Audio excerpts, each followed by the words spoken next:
তার যাওয়ার সময় নেই, খালিদের ভিডিও তৈরি করার সময় নেই, তোমার আসার সময় নেই।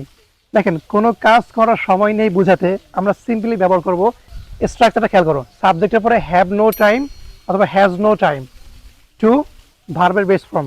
যেমন তার আসার সময় নেই, হি হ্যাজ, হির পরে হ্যাজ হয় না, he has no time to come.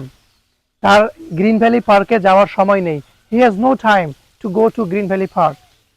তার যাওয়ার সময় নেই, he has no time to go. আর আমার হইলে আই হ্যাভ হতো, কি হতো? I have no time to go. Khalid যদি বলে আমার খাওয়ার সময় নেই, I have no time to eat. তোমার আসার সময় নেই, you have no time to go. আর যদি ছিল না অর্থ বোঝাবে হ্যাড, হ্যাড বোঝাবে, ঠিক আছে? যেমন আমার যাওয়ার সময় ছিল না, I had no time to go. মনে থাকবে?